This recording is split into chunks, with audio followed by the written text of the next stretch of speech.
Welcome back to Breakfast Central. Let's now review the front pages of the newspaper. We're joined this morning by Uade Ahimie. And good morning and happy Valentine in advance. I'm even glad that they called me in today, so I didn't have to. I don't have to come it's true. You should have come tomorrow. That means I don't have to wear anything red tomorrow. Big guy must wear red tomorrow. Nice to see you. It's good to see you. It's great to be here every time. Great to have you here as well. Now let's start with the Daily Independent. Reps passed controversial tax reform bills for second reading. Tinubu's tax regime choking workers bearing the brunt, NLC says. We also have here, Tinubu plans to mainstream AI to expand digital infrastructure. I saw that when that, was on Twitter yesterday, people were like, does he know that UCH doesn't have lights? Anyway, we'll talk about that much later. PDP NWC divided over affirmation of Uade Okoye as national scribe. Anyanwu Autumn, others Sean Ikimi-led disciplinary panel. Gunmen open fire on soldiers in Rivers community. We also have IFC's $50 million equity investment in Lagos Free Zone thrills Tinubu. Catholic bishops decry rising food insecurity, herdsmen attacks. And we have a final, interesting, Independent Award, an inspiration to do more. Governor, okay, I thought they gave it to Governor Sule. Okay, I misread that. Tariff hike, NLC asks workers and citizens to boycott telco services 3 hours daily. Why will you boycott? I don't understand. How do I own business if I boycott? You're doing it out of patriotism, fighting for the masses. For the right of the average man. Throw away your phone for 3 hours, and it will help with, rest and... Well, these people, if you're owing money, it's a nice I shut down my phone when I'm tired, so that so you can use align your tiredness with NLC strike time to show 11 a.m. to 1 p.m. Yes, thereabouts. I don't understand at the peak of work. Okay. They don't understand. Wow. Okay. Let's take a look at the Punch newspapers. ACF Tinubu's re-election. ACF orders tackle Ganduje over no vacancy comment. Babachir hints at North's consensus candidate as ACF Mohammed counter APC chair. That's the Arawa Consultative Forum. I mean, the Tinubu administration is not even halfway through its term, and we're already talking about 2027. Interesting developments there. Now, tariff hike. Labour subscribers plan telcos shut down March 1st. We touched on that before. Tax reform. Reps divided as bills scale first reading. And federal government may ban trucks as tanker fire claims 493 lives. We've talked about this a few times before, but does it mean throwing out the baby with the bathwater? Do you have to ban tanker drivers, ban tankers? How are you going to move haulage, move products from depots to the stations? It'll be nice to get details of that from the Punch. And also on the front page, Tony Elumelu Foundation partners UAE entities to empower African entrepreneurs. And at the bottom of the Punch newspaper, we have APC hires private firm for membership e-registration. Great news there for APC supporters. And hoodlums in court for abducting policeman in Kano. And finally, we have Rep summon Customs CG over officers' retirement. That's a very interesting story. I stumbled upon it yesterday. There are people in the customs that should have gone on retirement and they just refuse to leave. So the reps have summoned the customs comptroller general, who's also up for retirement, to explain the situation. I guess they love serving their land, their fatherland so much that they don't even want to go into retirement. That's what you call we died here. We died here. Anyway, okay. Our final paper is in this Nigeria newspaper. Maybe if we have some time later, I'll take the first news as well. On the front page of this Nigeria, federal government targets elimination of cervical cancer by 2030.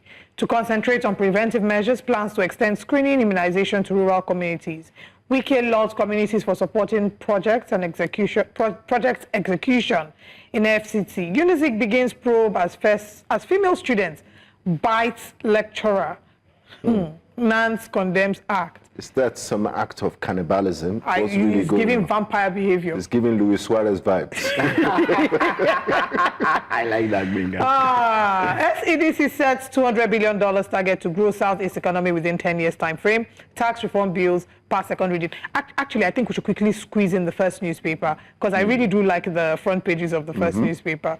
The big story there says, dark days again, power grid collapse plunges Nigeria into darkness twice in 2025.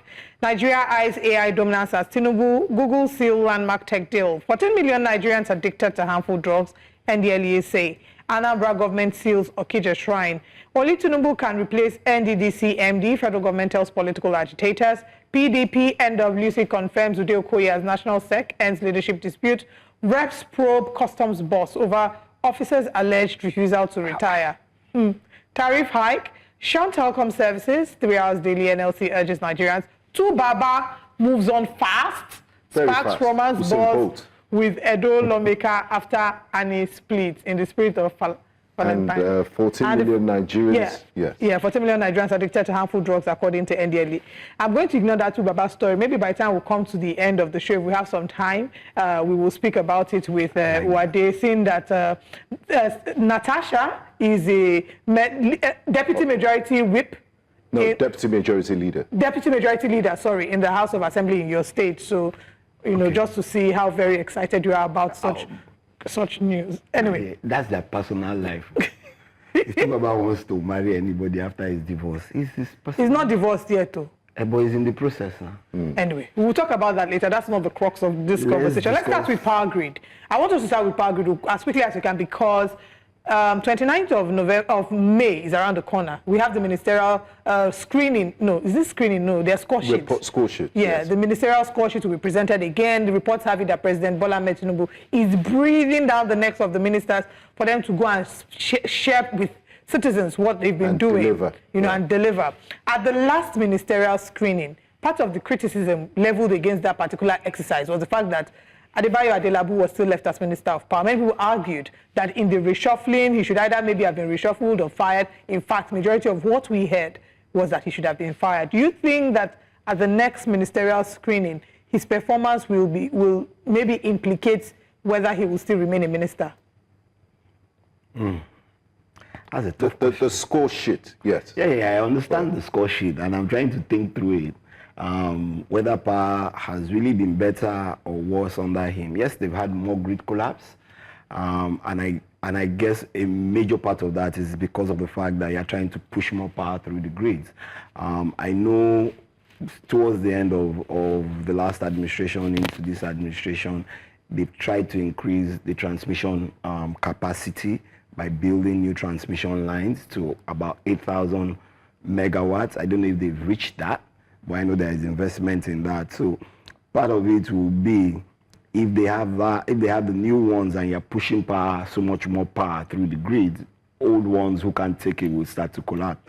I would have to do a bit more research on that. But just looking at the president's ministers holistically, we're almost at the 2-year mark. And some will argue that 2 years is not enough to show reforms, to see the results of reforms. What's your response to that? 2 years is not enough to show the result of reforms, that sometimes changes take time. Well, I'm not the expert, but the experts have said this could take 10 to 15 years. We heard it from the IMF. We've heard it from the World Bank. So those are the experts who are ministries are pushing. They have their own pushing for reforms. And when these reforms come into place, let's also remember we've gone through so many types of reforms in Nigeria. There was the structural adjustment program. It wasn't an overnight reform structure. So there are a number of them. And at the end of the day, it's not. There are short-term, medium-term, and long-term plans. So the first thing is actually to put the policies in place and see how you're implementing them. When you look at overall for ministerial performance, the only one person that comes to head every time to me is the Minister for Internal Affairs. Interior. Yes, Interior. Yeah. What I see, what I hear, he's done so much in terms of just trying to get Nigeria into e-travels that it just gladdens my heart. What about Nyesom Wike? Apart from his fights with Fubara, I mean, looking at him as FCT minister. Well, yes, he's done a lot in terms of ensuring that road constructions are being done, which is very critical. Well, that's his job. And when I hear government and what's it called, whether it's state or federal, oh, we've done this road, we've done that road, that's your primary role. So what's the big deal? I'm not supposed to give you flowers and chocolates. I'm not supposed to score you 10 over 10 for doing your... If you do the extras, then that's fine. You know, Wike too, when he was the governor of Rivers State, people said, oh, he was a real projects man. But that's his job, to create the infrastructure so that businesses and social life can continue and generate the revenues that need to be taxed to bring government revenue. And that's just it. Now, still looking at the front pages, there's a story there, and I find it quite shocking. 14 million Nigerians addicted to hard drugs. That's quite a huge number. That 14 million is the entire population of a few West African countries put together. Where do you think we're getting it wrong? And is there enough fight and bite in the fight against drugs? Because when NAFDAC speaks, they speak about adulterated drugs. It's not mostly about, I guess it's the purview, it's the NDLEA that should be fighting drugs, the Ministry of National Orientation and Information. What have you? Let me start with the saying that the idle mind is the devil's workshop. Where you live in a country where there's so much economic impoverishment, people find other ways to try and escape and get the desire to do a few things. So you found out that more and more young people, even more middle-aged people, have turned to drugs. Some is social, but a lot of them have become addicted to it, and that's the challenge with starting something. You know, addiction can be very easy. Is it something that needs to be tackled, or should plans be put in place? Plans should have been put in place a long time ago to tackle them. But I think it has gotten to a stage whereby if 14 million Nigerians are addicted to hard drugs, then that's, and when we say 14 million, so they are either young adults or youths or even middle-aged adults who are supposed to be those in the labor force of this country. And that for me is alarming. There's another story that appeared in a number of headlines. And this is quite shocking, and for good reason. It made it to the front page of this papers. Reps probe customs boss over officers' alleged refusal to retire.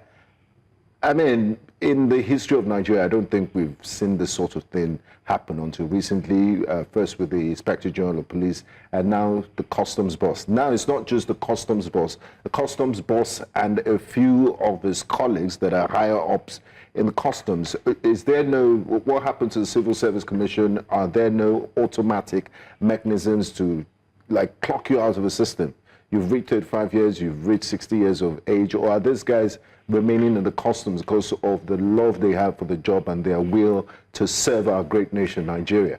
I do have a different perspective when people talk about retirement from government. When those laws were put in, Nigeria was barely how old? It was during my father's time, who at 25 was already working for the government. Yeah, DHS Spiff was governor at 25. That's my point. So 35 years made you 60. But we've seen today in the world or across the world, more and more countries are pushing retirement age for 60. Those to 65, some countries to 70, because you still do require those experiences. What happens in a system where, like I said, where you have so much economic impoverishment, these people leave and really don't have so much more to do, but there's so much they can contribute to the system. And the pensions are quite meager. Yeah. Well, let's even leave the pensions. That's a different story entirely. But my point is, if you can contribute to the system, I do think that the federal government and the National Assembly needs to sit down and look at the civil service reforms in terms of retirement. Because sometimes what then happens is that some of these people are brought back as consultants. Not all of them, some of them. But they can still contribute to the system. They can contribute to new spaces people that are being would created. argue that you're increasing the burden, the recurrent expenditure that you spend on salaries, and you're just over bloating the system?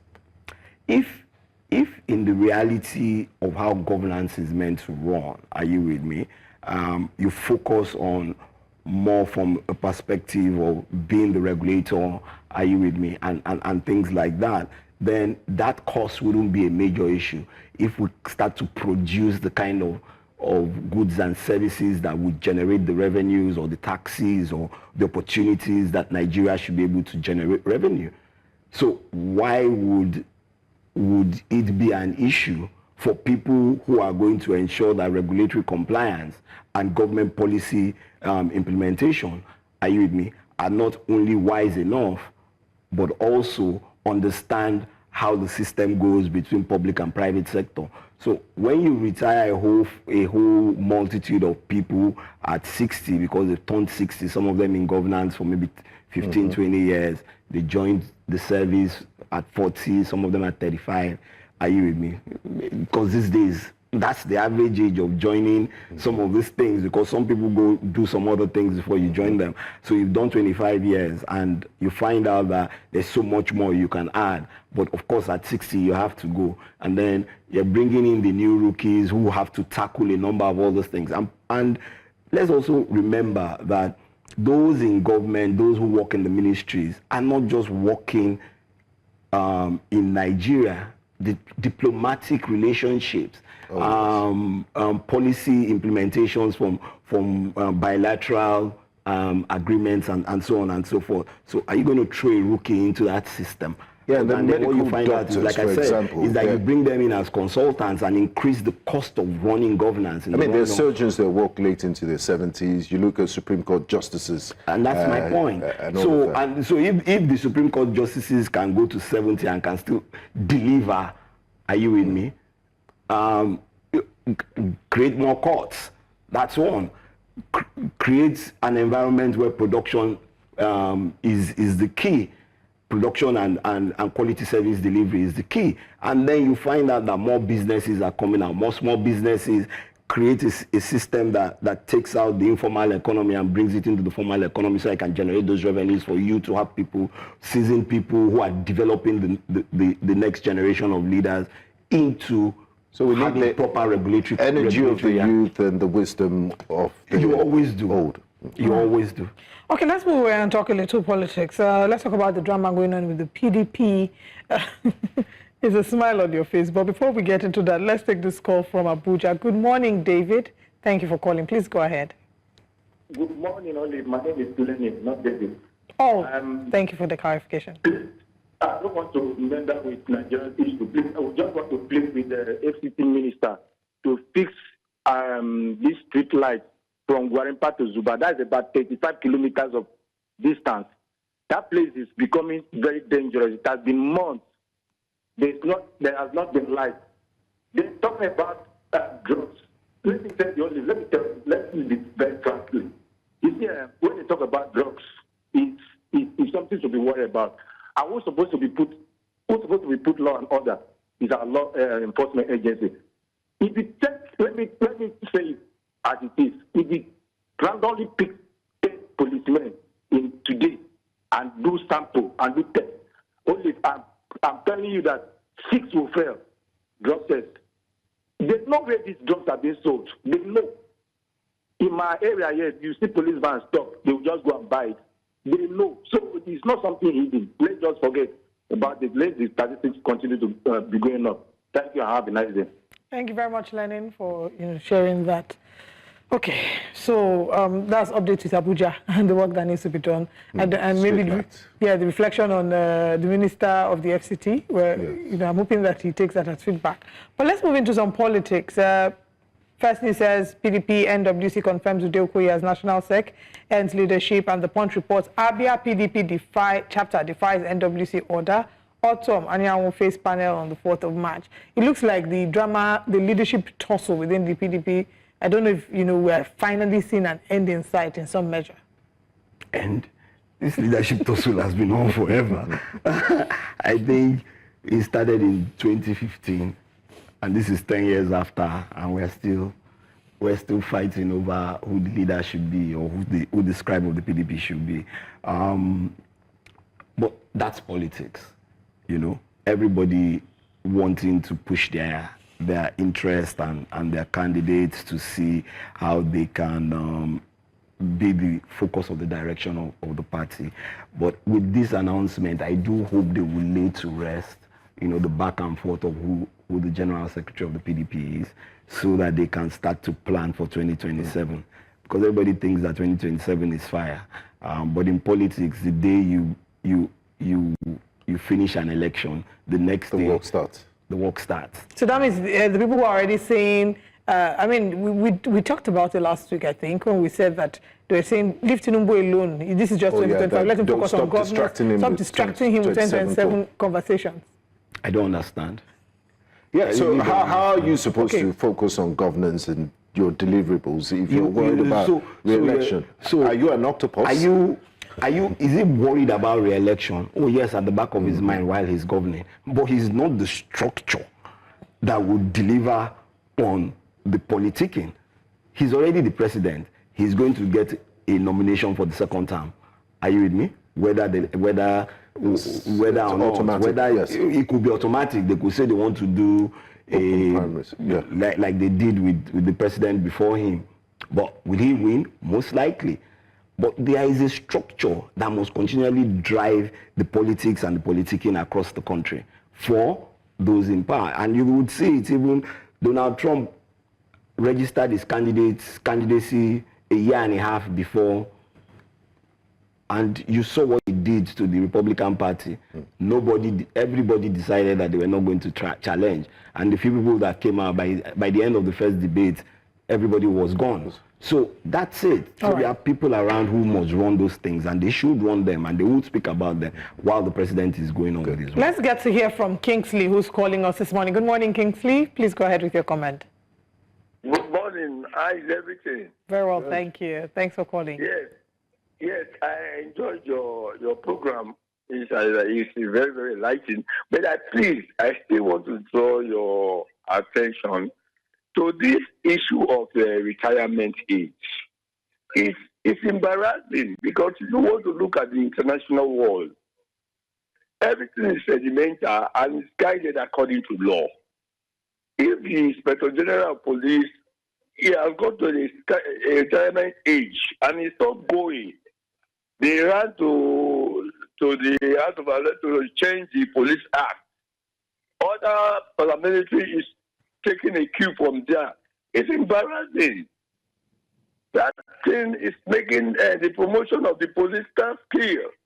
Welfare stand still. Every other thing stands still because he refused to leave.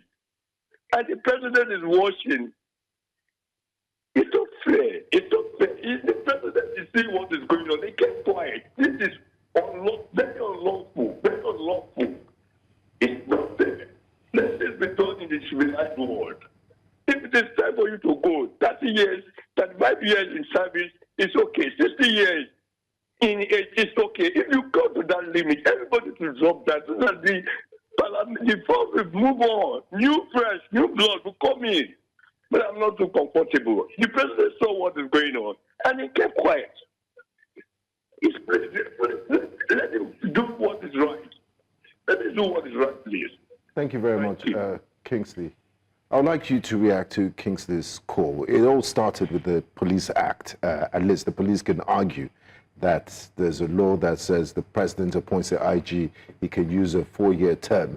But there's no Customs Act that says the Comptroller General is appointed on a 4-year term. And he also mentioned the unintended consequences of those coming from behind. There will be a backlog. And we might also have a copycat effect where people think, okay, the IG is doing it, well, I could stay in office for as long as I want to. And I agree. Do you think his fears are valid? Yeah, they are. And like I said earlier, I think it's something we need to go back and visit. Do you understand? The police pushed out a new act that was ratified by the National Assembly. And these are things that we need to consider in the civil service, and also in the Constitution, when exactly is retirement. Like I said, retirement age at 60 has been from when my father was in civil service, and my father has died now for 20 years. Do you understand? And these are the realities. Some people join the civil service based on their experiences after working 10, 15 years, sometimes in their 40s and then or 50s, and then 5 years later, so they should retire because they've hit 60. But they are still very productive. So we need to have. So I think this is a debate that should be put out in public space. Are you with me? And let the National Assembly, let the executives, let them all start. You push, like I said, you push judiciary to 70. You push doctors to 70. So why is it so different? With a country that is growing and developing and new things are coming out and new technologies are being worked upon and new areas of governance and business is coming about, where some of those people have some experience, from when they started towards, growing into where it is, and then all of a sudden, boom, they're gone. And then you bring in a fresher, or you bring in the next person who is already 59, and then 1 year later, he's gone, and then the next one is gone, and then there's no continuity. And that, for me, is a space we need to really speak about, rather than just saying, oh, the law says. Yeah, of course, the laws were written by man, so why can't man go back and revisit the law? Looking at current trends. Exactly, looking at what is happening across the world. More and more countries are moving their retirement ages to 65, 70. So why won't it happen in Nigeria? 35 years of service is brilliant, don't get me wrong. But those in the private sector who have done 35 years and running, they still move on to do another 10, 15 years. But the way it is, I mean, those in the customs, those that are overstaying. What it is now is the law doesn't agree to it and doesn't permit it, meaning that they should retire based on the current law. But if there's a change, yeah, that's fine. And the change is when they are within, when it takes effect before they hit that retirement age. Then otherwise, you stick to the law. You must stick to the law. Otherwise, we're just that's foolhardy for me. We've run out of time, but as quickly as you can you quickly speak to the big story on the front page of the Punch? Speaking about Tinubu's re-election, Arewa Consultative Forum and others, they tackled Ganduje over the vacancy. He said something about there's no vacancy in Aso Rock in 2027. So Ganduje is the chairman of it. He's doing his job. Exactly. What do you want him to tell you, that there is vacancy in 2027? They say that he cannot be the mouthpiece. They're saying that, he's the mouthpiece of a party, telling you that from a party perspective, there is no vacancy because the president is a member. He's not saying they won't contest elections. He's a member of his party. Gandhi didn't come out and tell you that, they're not going to run elections in 2027. That if he said that, that's a different thing. Of course, Gandhi, what do you want him to say? That there is vacancy, then they will throw him out as the chairman of APC. No, he has to defend his party. And like I said, they probably think it's such a bold statement. But it is a bold statement. Everybody there will make that kind of bold statement.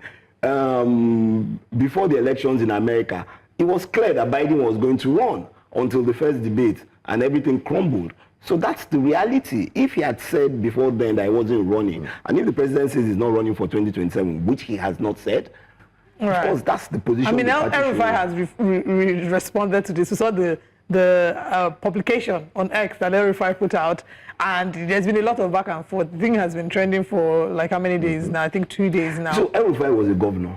Are you with me? It's like the spokesman when he was governor, and he was going, during his first time, said, there's no vacancy in the office of the governor for the next election. Is that wrong? Well, we all tend to now, because we don't particularly like or agree with something, think that, people shouldn't make those statements. What if I would have made even bigger statements than this? I mean, he said they will give him the good luck ability, they'll give President Tinubu the good luck ability Jonathan treatment if he's not careful. And that's fine. They should go ahead and try it. Wow. Anyway. I mean, it's law-abiding citizen. As long as you politics. As long as you go, you follow the rules and regulations. If El-Rufai believes that the treatment that was given to Goodluck Jonathan, which was successful then, they can do it with President Tinubu, then they should go ahead and play those politics. He's a member of the APC, that's why he's... It makes no difference. They were all members of the PDP when they defected. So what are we talking Maybe, about? I mean, some would argue that he's falling out of favor with the North, especially because of the past few policies, particularly the tax reform bills and all of that. But then again, politics will keep politicking, and we'll keep And talking that's about Said it. he's even APC sheep in PDP clothing. Yeah. That's what everybody is now. And when you look at it, aside from the current president and a number of people, some of them are no longer in active politics. Every other, as cross-carpeted at one point or the other. they are mostly from the PDP. Like Daniel Bola said on the show yesterday, it can be in PDP in the morning, APC in the afternoon. Daniel Labour Bola, Party- I was saying, are you with me? He was in the PDP. He was in the APC.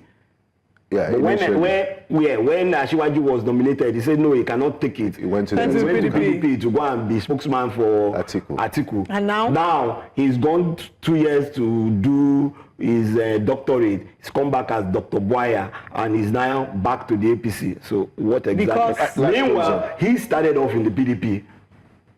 And that's the reality in Nigeria.